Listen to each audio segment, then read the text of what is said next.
So hello everyone, एक बार फिर से आप सभी का आपके अपने इस यूट्यूब चैनल पर स्वागत करता हूं। तो दोस्तों, एक बहुत ही बड़ी अपडेट निकल के आ चुकी है। यहाँ पे आप लोग देख सकते हो कि गवर्नमेंट ने अभी कुछ दिन पहले एनपीएस से यूपीएस पे आ चुकी है। यहाँ पे जो कि पेंशन स्कीम यहाँ पे बोल रही है कि यूनिफाइड पेंशन स्कीम कर्मचारियों के लिए बेहतर है। लेकिन जहाँ तक मानना है कर्मचारियों का, ये कहना है कि हमें यूपीएस नहीं, हमें तो अब बस सिर्फ ओपीएस चाहिए।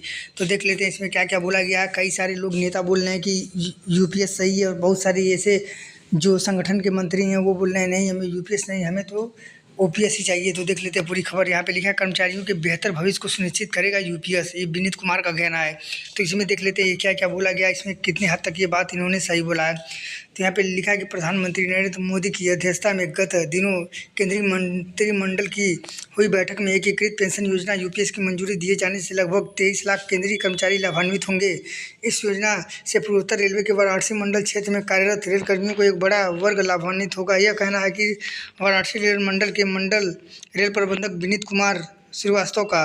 वो सोमवार को लहरतारा स्थित मंडल कार्यालय में पत्रकारों से वार्ता कर रहे थे। उन्होंने कहा कि कर्मचारियों की गरिमा एवं आर्थिक सुरक्षा को सुनिश्चित करने वाली यूपीएस योजना की मंजूरी से कर्मचारियों एवं कर्मचारी संगठनों में हर्ष व्याप्त है। सभी ने इस योजना का खुलकर स्वागत किया है। मंडल रेल प्रबंधक ने कहा कि इस योजना से सरकार ने जहां अधिकारियों एवं कर्मचारियों की भविष्य सुनिश्चित किया है, वहां सेवानिवृत्ति के बाद उन्हें सम्मान के साथ समाज में जीने का हक भी प्रदान किया है। डीआरएम ने एकीकृत पेंशन योजना की विशेषताओं को बताते हुए कहा कि इस व्यवस्था में सुनिश्चित पेंशन 25 वर्ष की न्यूनतम अहर्य सेवा के लिए सेवानिवृत्ति के पहले अंतिम 12 महीनों में प्राप्त मासिक औसत मूल वेतन का 50% सुनिश्चित पारिवारिक पेंशन, कर्मचारी की मृत्यु से ठीक पहले उसकी पेंशन का 60% सुनिश्चित न्यूनतम पेंशन, 10 वर्ष की सेवा के बाद सेवानिवृत्ति पर 10,000 रुपये प्रति माह।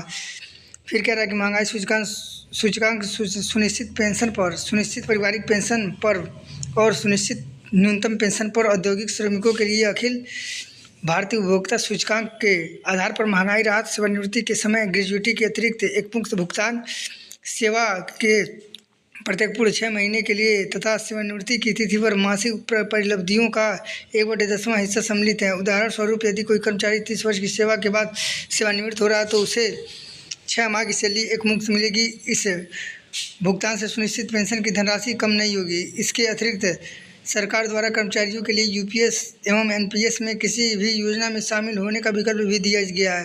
एकीकृत पेंशन योजना कर्मचारियों एवं अधिकारियों को 1 अप्रैल 2024 से 25 से लागू होगी। फिर देखिए यहाँ पे क्या बोला गया है। ये बोला गया है कि एनपीएस से बेहतर विकल्प यूपीएस, लेकिन कुछ सुधार की ज़रूरत, यही एनबी सिंह का कहना है। तो इसमें देख लेते हैं। इसमें बोला कि केंद्र सरकार द्वारा लाई गई नई pension scheme unified pension scheme का कर्मचारियों ने स्वागत किया है। इस परिक्षेप में एनई रेलवे मजदूर यूनियन मंडल इकाई ने वाराणसी मंडल द्वारा रेल प्रबंधक कार्यालय के प्रवेश द्वार सोमवार को गेट मीटिंग की। इसके पूर्व यूनियन ने पदाधिकारियों ने कार्यालय के प्रत्येक विभाग में जाकर कर्मचारियों के अलावा रेल मंडल प्रबंधक, अपर रेल प्रबंधक तथा अन्य सभी शाखा अधिकारियों को बधाई दी। मीटिंग में फेडरेशन के माध्यम से केंद्र सरकार से यूपीएस में जो भी विसंगतियां उन्हें सही कराने का आग्रह किया। यूपीएस में पूर्णतः वास्तविक स्थिति प्रपत्र आने के उपरांत ही पता चलेगा कि कर्मचारी के हित में क्या सही है क्या गलत है। परंतु इस बात से सभी ने खुशी जाहिर की कि आज तक जिस विषय पर सरकार द्वारा कोई चर्चा नहीं की जाती थी, उसे गारंटीड पेंशन देने का कार्य सरकार ने किया है। यह यूनियन के संघर्षों की जीत है। कार्यालय में मंत्रिमंडल एनबी सिंह के अलावा मसरूफ खान, वीके पांडे, चंद्रशेखर सिंह राणा, राकेश, अमित सिंह, नौशाद भाई, विजय खान आदि रेलकर्मी उपस्थित रहे।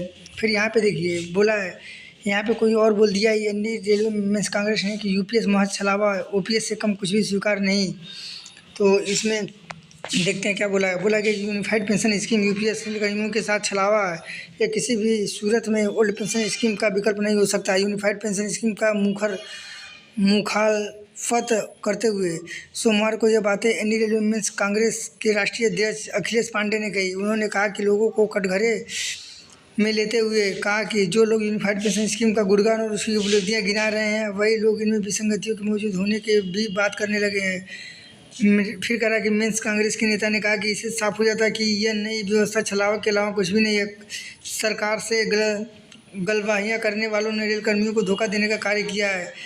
फिर कह रहा कि साफ शब्दों में कहा जाए, यूपीएस की तरह ओपीएस का विकल्प नहीं हो सकता।